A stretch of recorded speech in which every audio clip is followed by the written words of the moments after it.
Hello and welcome to this week's edition of Young Turks. I'm Shireen Bhan. This is the show that's your one-stop shop for everything entrepreneurial. Let's start with our first guest today. Hectic schedules and rising incomes and the fact that around 60% of Indians are under the age of 30 is creating a new appetite amongst consumers. Now, as a result, sales with both Western and local fast food chains has been growing almost 28% a year. Our first guest this week, 29-year-old Lokesh Bharwani, took the plunge into this growing market and brought America's favorite food to India with his venture, Mad Over Donuts. Let's take a look at how Lokesh has helped Indians with their sweet cravings.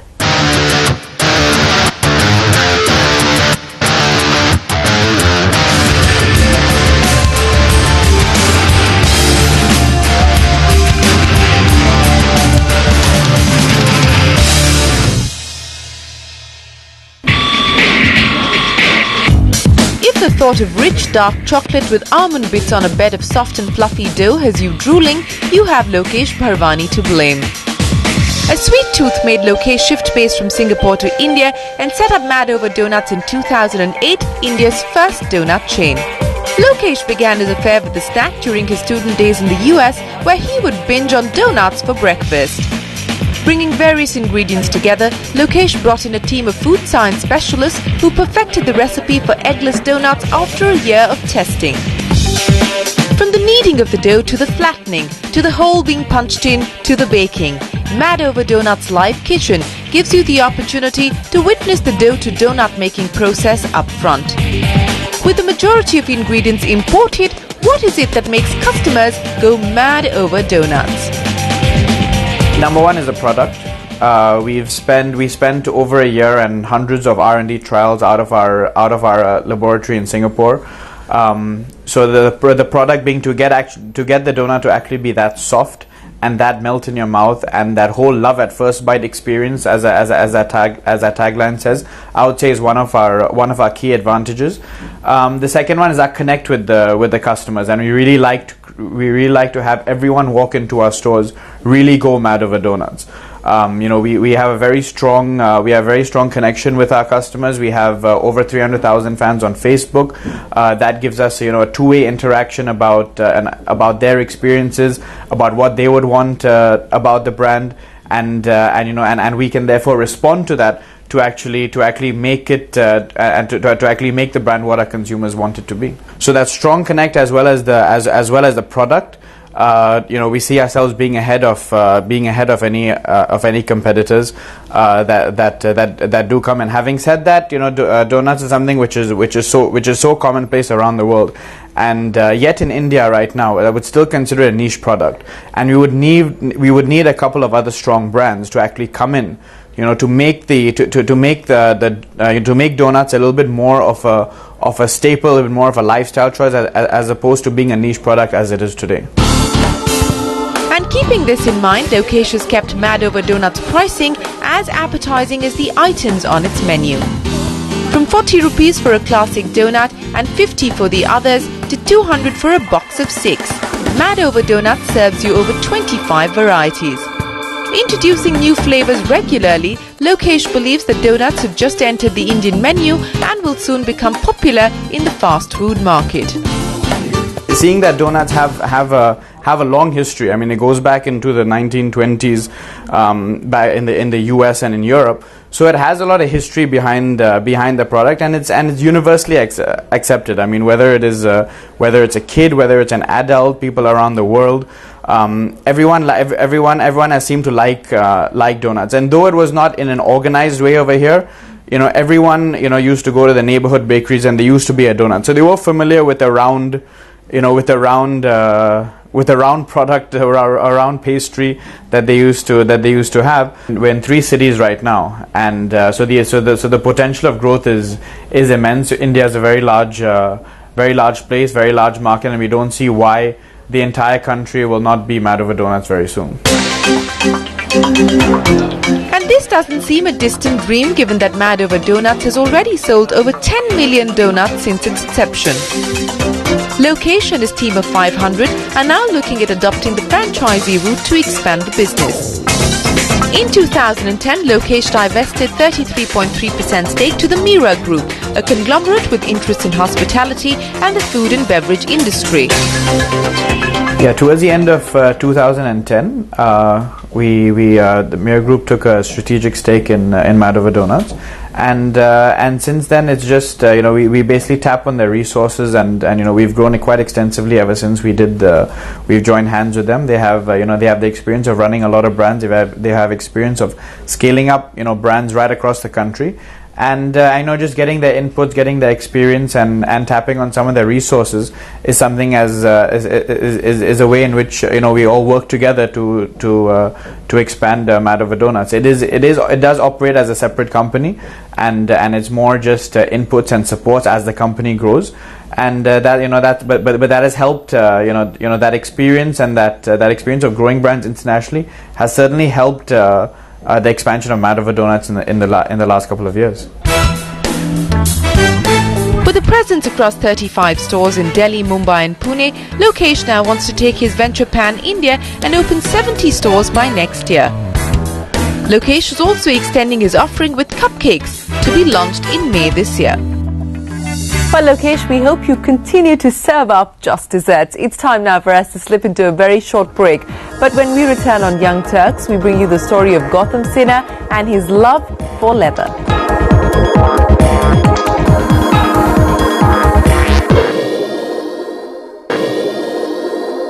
Welcome back. You're watching Young Turks. Now, the leather industry in India is estimated at $7 billion. It's no wonder then that India is one of the top exporters of leather, along with France and the UK. So our next guest, Delhi-based designer Gautam Sinha, tapped into this booming market with his luxury leather brand Napa Dori. Gautam uses Napa leather, the tanning process for which was invented in 1875. Let's take a look at how Gautam manages his domestic as well as export operations.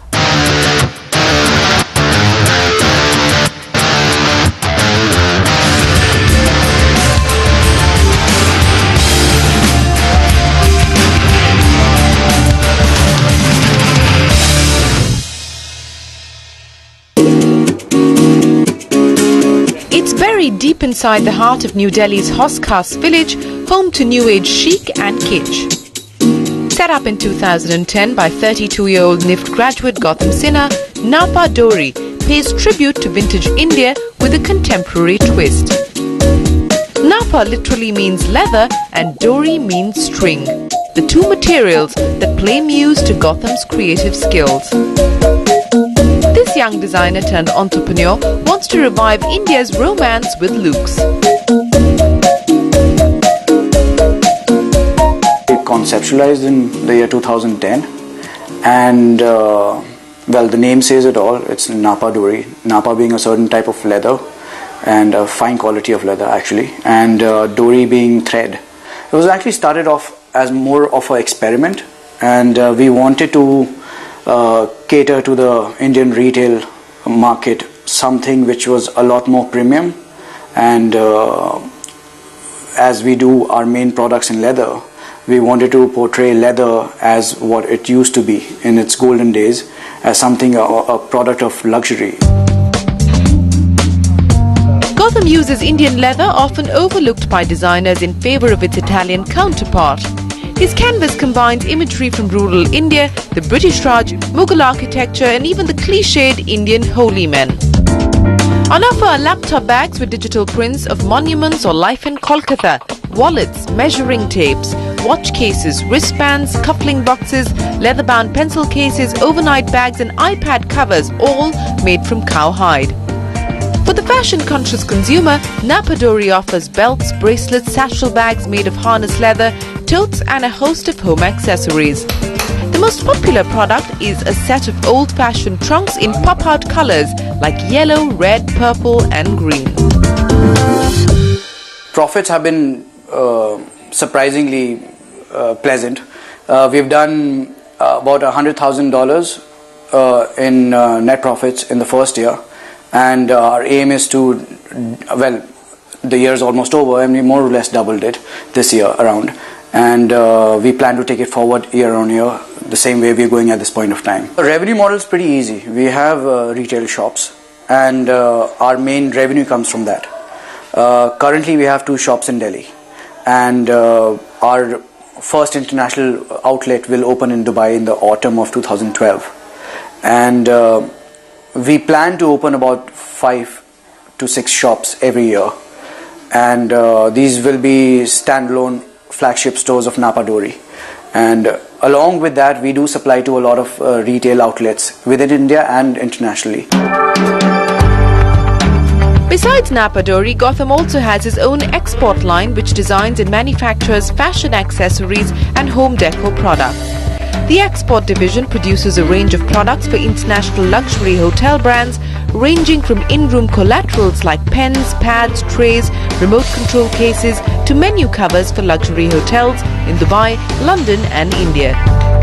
Gotham's clients include marquee names like the Jumeirah Medina, Burj Al Arab and the Ritz-Carlton, and independent restaurants like Nobu, Gordon Ramsay and Marco Pierre White. It's no surprise then that Gotham was a finalist for the British Council's Young Fashion Entrepreneur Award 2011. Well, the export segment of our business is a lot more different than what we cater at Napa Dori. We cater a lot to the hospitality business. Well, the response has been tremendous. Internationally, we cater to Europe mainly. We don't do America at this point of time. European market has been pretty big for us. The response has been great. Actually, Denmark, Norway have been one of our key export hubs that we send our products to. We do plan to open a lot more retail stores in Europe. Gotham now wants Napa Dori to go international and is in advanced discussions to open its first store in Dubai, scheduled for autumn 2012. Napa Dori products will also soon be available in key retail flagship department stores in London, Paris and New York.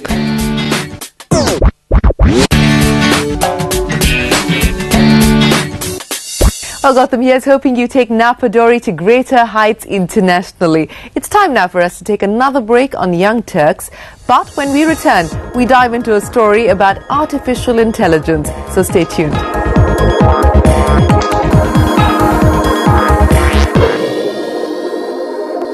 Welcome back. You're watching Young Turks, the show that puts the spotlight on young entrepreneurs. Now, while most of us still associate robots with real life, our next guest, Anirban Chaudhary, has made them a part of real life. Founded in 2009, YogiKey offers customers robots for educational as well as agricultural purposes. With a turnover of 50 lakh rupees in 2011, YogiKey is on its way to making robots the next big thing.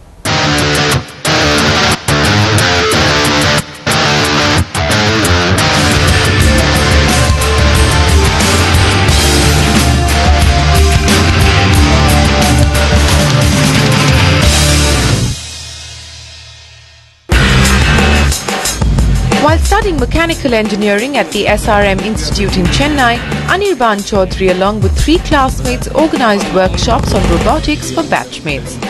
The response they got confirmed their hunch that here was a business worth pursuing. So between projects and exams, they devised a program to make robotics easier to understand for aspiring engineers. Bridging the gap between theory and what can be used in practice, the trio launched YogiKey in 2009.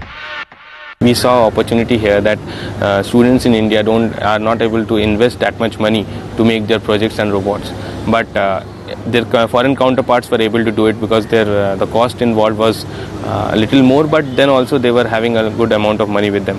But for us, it was difficult. So I thought of making it into a thing like we decided that okay, we can give trainings to students so things becomes much easier. The main thing which we work on is the basic training. The training is always given by our main people only. We do not go for hired trainers or something. We normally have our main R&D people who give training, and we give those trainings at a very user-friendly basis. And what happens when we give a product to them, we give a service, for a year-long time. We put those student name in our database, and we continuously send them emails regarding the tutorials, new tutorials which our R&D team writes. Even if we are bringing them some new products, we tell them about it. Even some new technology is coming in, we work on it. If we develop something on it, we give our students who are already in our database, we give them a head start to that, so that they can have a better thing. We even give discounts to students who are already into our database.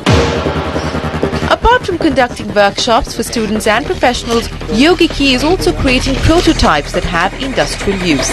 Having launched My Robo Bazaar in 2010, an online store that sells robotic components and circuits for students and professionals, YogiKey has already turned in revenues of 50 lakh rupees and is now hoping to cross the 1 crore rupee mark this fiscal. So what's driving revenues? First is our workshop and training. Workshops are basically, we go to different colleges and we have 2 to 3 day training for students on hands-on with kids, with the robotic kits. So that is one of our thing. Workshop and with training, we give normally summer and winter internships.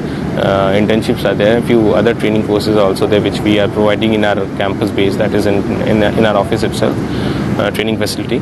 And apart from that, secondly, we go for sales. Sales is like our robotic components, circuits, batteries, motors, means all accessories which you will be needing to make robots, that we sell. We have an online venture for that also. And apart from that, we have a strong R&D based section in which we work on new technologies. And there are a few products also which are in pipeline, like we are working on an Indian indigenous robotic vacuum cleaner. That's one of the products we are working on. Like that, we are having one more project which is going on in Mahabaleshwar. It's regarding a strawberry farm robot. Actually, we have a huge problem in Mahabaleshwar for strawberry farming. The labor problem is very huge.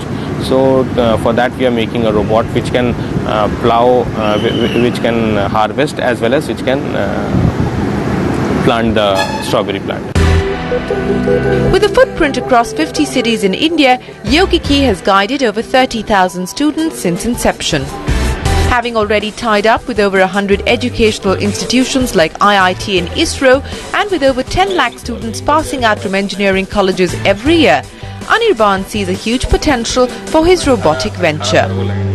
Right now we're working on the robotics as a workshop and training company, but naturally in future we will like to have a more hand in our consumer electronics and consumer robotics, because personal robotics is at a very high growth level, not in India but abroad.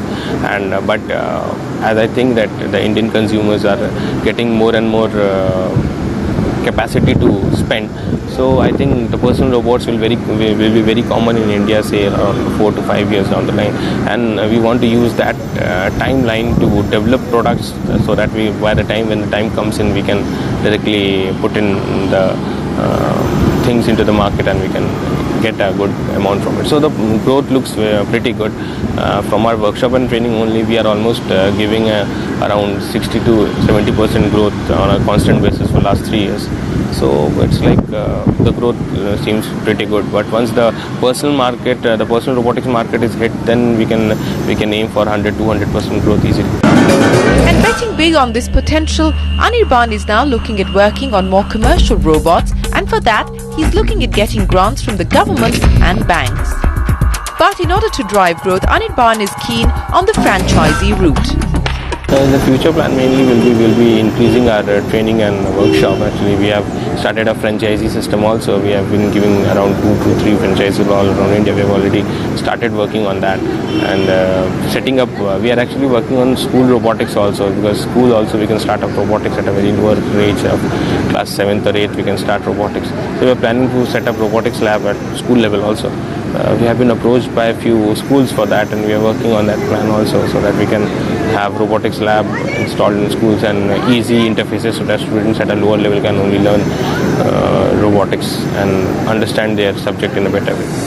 Anirban here is wishing you and YogiKey the very best of luck. On that note, it is time for us to wrap up this edition of Young Turks. But as always, do write to us with your comments, feedback and your suggestions to youngturks@network18online.com. If you are a budding or aspiring entrepreneur, then share your startup story with us. Leave us a post on our Facebook page. You can also find highlights from all our shows there. Follow us on our Twitter handle, Shireen@YT. Also catch our show online on youngturks.in.com. Until next week, from the entire team, goodbye and many thanks for watching.